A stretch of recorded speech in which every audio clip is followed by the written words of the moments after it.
Good morning to all my students.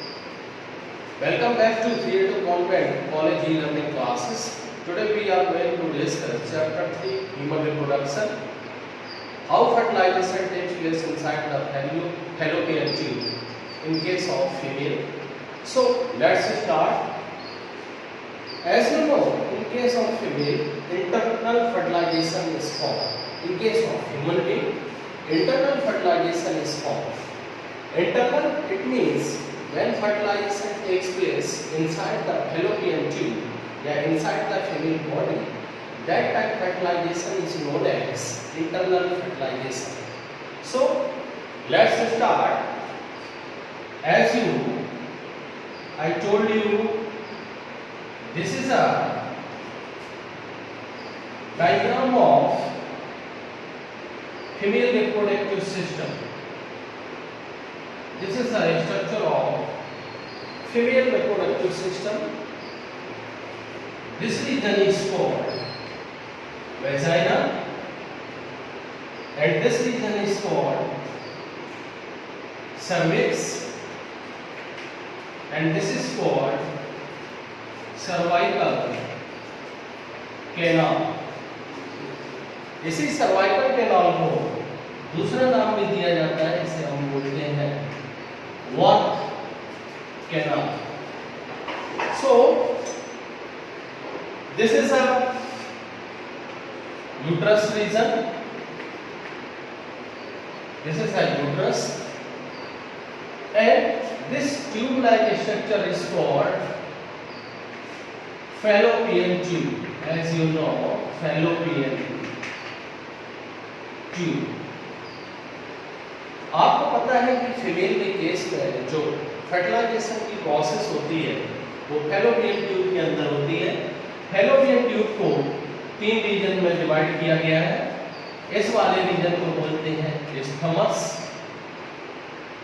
और ये जो रीजन है स्वेलिंग पोर्शन जो फैलोपियन ट्यूब का वाइट पोर्शन होता है इसे बोलते हैं एम्पुला और ये जो लोअर पोर्शन होता है फैलोपियन ट्यूब का इसे बोलते हैं हम इन्फेंडिबुलम.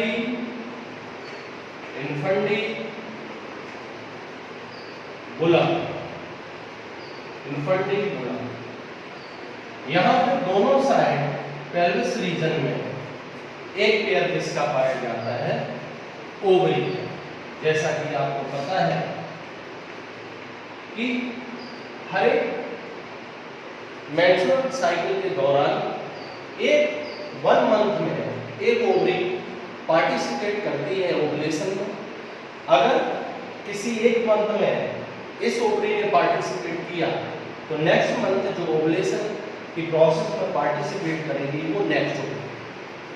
मैंने गैमेटोजेनेसिस की प्रोसेस में बताया था कि जो ओवम का फॉर्मेशन होता है फीमेल के केस में या oogenesis की प्रोसेस होती है जो फीमेल में वो कैसे होती है. जैसे यहाँ से ओवरी के थ्रू ओवम रिलीज हुआ, ये क्या है? मैच्योर ओवम है.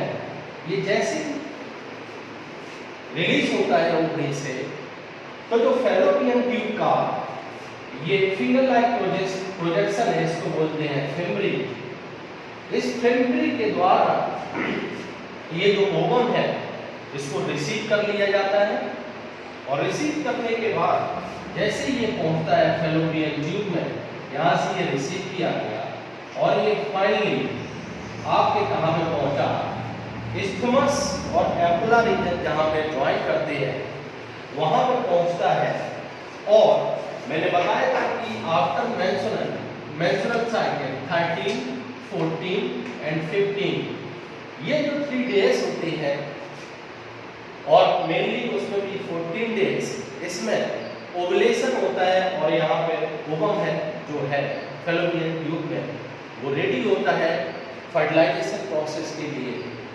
अब नेक्स्ट प्रोसेस में जैसे वेजाइना में स्पर्म को रिलीज किया गया, ये है स्पर्म. ये स्पर्म ट्रेवल करते हुए कहाँ पे पहुँचते हैं? आपके फैलोपियन ट्यूब के इस्थमस और एम्पुलरी रीजन जहाँ पे ज्वाइन करता है उस रीजन में पहुँचते हैं. और एक प्रोसेस होती है जिसे हम बोलते हैं फर्टिलाइजेशन की प्रोसेस। अब जो वेजाइनल रीजन है, यहाँ पर जो मीडियम होता है वो कैसा होता है? एसिडिक मीडियम होता है, जिससे 50% स्पर्म की जो डेथ होती है वो कहाँ पे हो जाती है? वेजाइनल रीजन में। कुछ जो हेल्दी स्पर्म है, जो मोटाइल इन नेचर होते हैं, वो मूव करके फैलोपियन ट्यूब के थ्रू कहाँ पे? स्टमक और एम्ब्रियो रीजन में पहुंचते हैं और वहाँ ओवम पहले से है।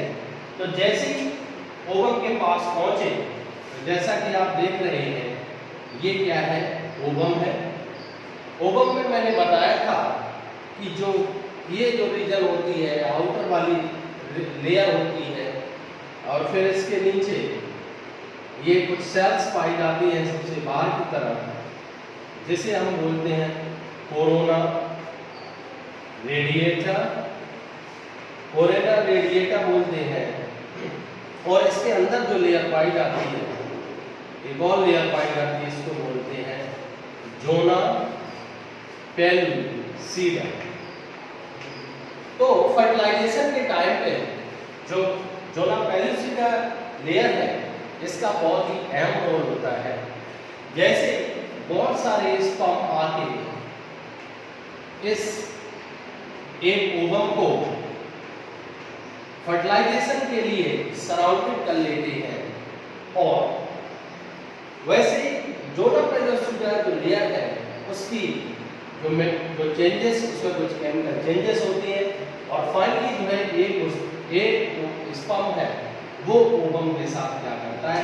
फ्यूज करता है, और इसी प्रोसेस को हम क्या बोलते हैं? फर्टिलाइजेशन बोलते हैं।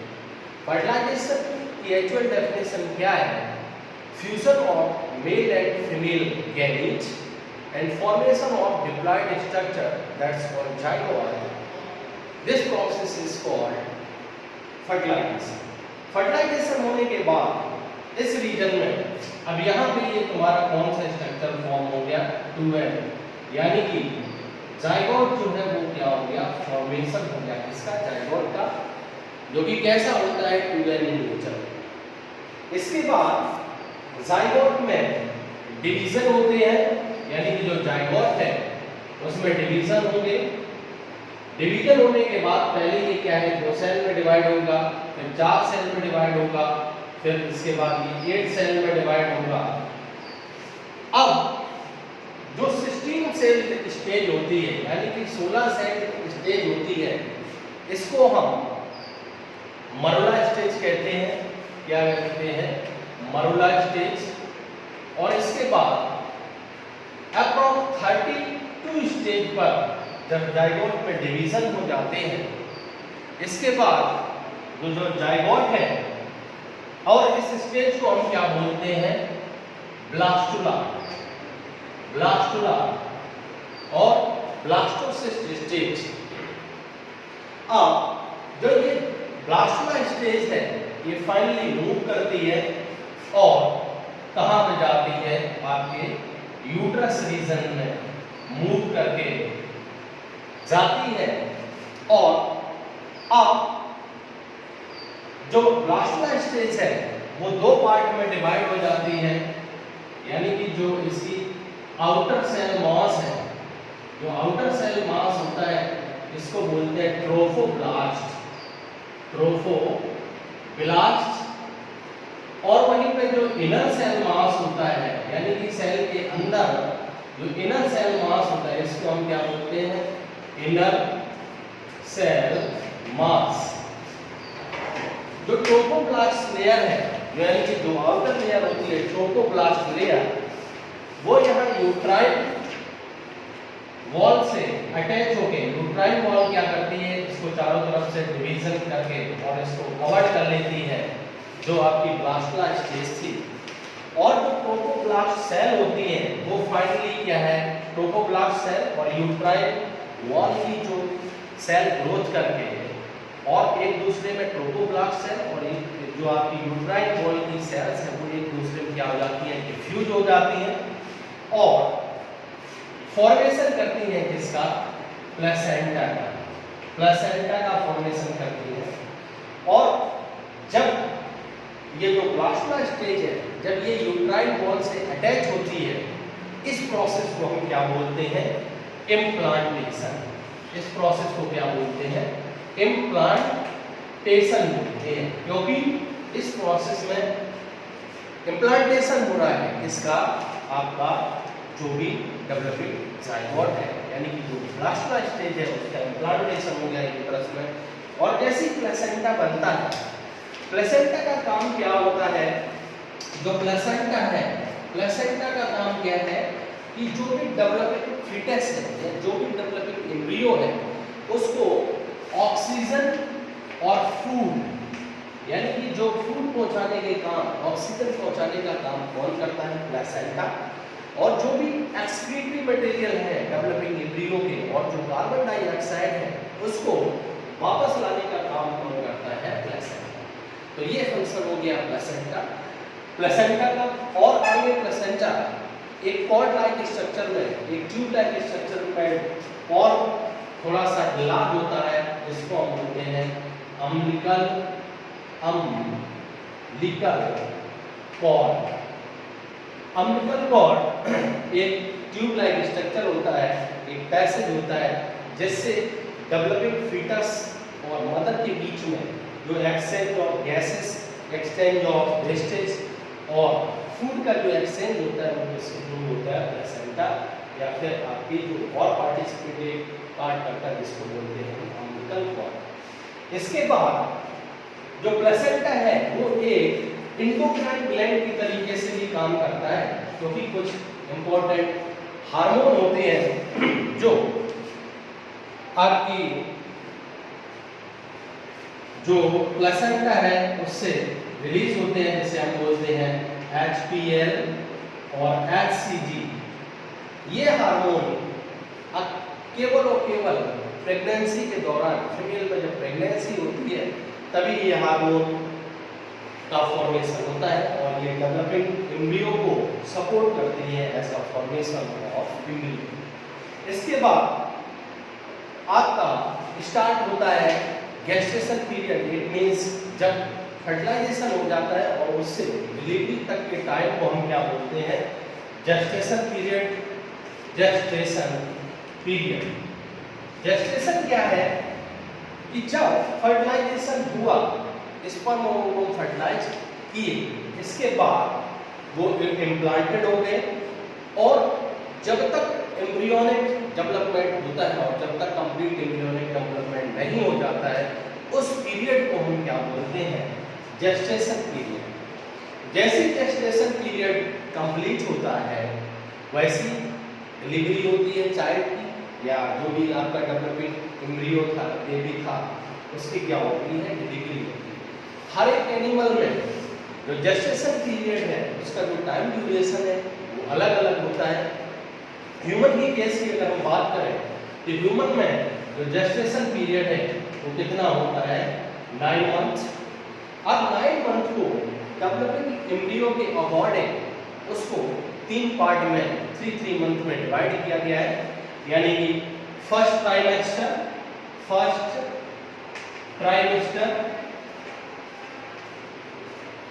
सेकेंड ट्राइमेस्टर और third trimester. First trimester it means जो 12 वीक का एम्ब्रियो है उसमें जो फिंगर डिजिट है वो उसका फॉर्मेशन होने लगता है, ऑर्गन का फॉर्मेशन होने लगता है। और इसके बाद जो सेकेंड ट्राइमेस्टर होता है, यानी करीब 24 वीक का जो डेवलपिंग एम्ब्रियो है उसमें जो भी आपके ऑर्गन है, विसरल ऑर्गन है, उसका फॉर्मेशन होने लगता है। और थर्ड ट्राइमेस्टर यानी कि अप्रॉक्स 9 मंथ का जब फीटस हो जाता है उसके बाद उसमें जो बेबी की आईलिड्स हैं, आईब्रो है, हेयर है, इनकी ग्रोथ होती है। तो ये था जेस्टेशन यानी कि वो पीरियड जिसमें एम्ब्रियोनिक डेवलपमेंट कंप्लीट हो रहा है। और आपकी नॉलेज के लिए सबसे पहले बता दूं कि जब सेकेंड वीक में यानी कि फर्टिलाइजेशन के बाद जब आफ्टर 1 मंथ, 1 मंथ के बाद जो एम्ब्रियो है उसमें सबसे पहले जो आप सुन सकते हैं वो क्या होती है? Heart beat. यानी कि जो डॉक्टर है वो स्टेथोस्कोप की हेल्प से इस डेवलपिंग एम्ब्रियो के हार्ट बीट को सुन सकते हैं। जैसे जेस्टेशन पीरियड कंप्लीट हो जाता है उसके बाद फिर डिलीवरी होने का टाइम आता है। जैसा कि मैंने बताया था कि जो यूट्रस होता है उसकी 3 वॉल होती हैं। सबसे बाहर वाली वॉल को हम बोलते हैं पेरीमेट्रियम। जो बीच वाली वॉल होती है इसको बोलते हैं मायोमेट्रियम, और जो सबसे इंटरनल वॉल होती है इसको बोलते हैं एंडोमेट्रियम। तो जब हमने फीमेल रिप्रोडक्टिव ऑर्गन के बारे में बताया था तो क्या बताया था कि जो मायोमेट्रियम है वो किसमें हेल्प करती है, फीटल इंजेक्शन। अब पिट्यूटरी ग्लैंड जिसे मास्टर ग्लैंड भी बोलते हैं उससे हार्मोन रिलीज होता है जिसको बोलते हैं हम ऑक्सीटोसिन। ऑक्सीटोसिन जो है इसमें हेल्प करता है, चाइल्ड बर्थ में हेल्प करता है। जैसे ही ऑक्सीटोसिन रिलीज होता है मायोमेट्रियम में जो है वो कॉन्ट्रैक्शन होता है और फिर वो मैसेज देता है पिट्यूटरी ग्लैंड को और ज़्यादा अमाउंट में ऑक्सीटोसिन जो है वो रिलीज होता है। तो जिससे जो मायोमेट्रियम वॉल होती है यूट्रस की उसमें कॉन्ट्रैक्शन जो है तब तक बढ़ते रहते हैं जब तक जो फीटस है वो बर्थ कैनाल या सर्विक्स से बाहर नहीं आ जाता है।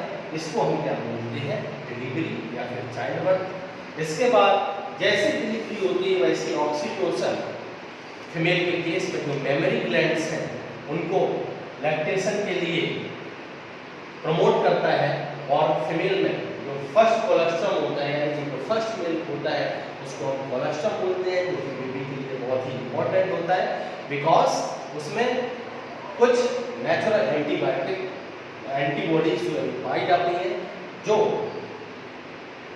इन्फेंट को डिसीज से लड़ने में हेल्प करती हैं। तो ये तुम्हारा इस लेक्चर के बाद जो ह्यूमन रिप्रोडक्शन है वो कंप्लीट होता है। Thank you so much.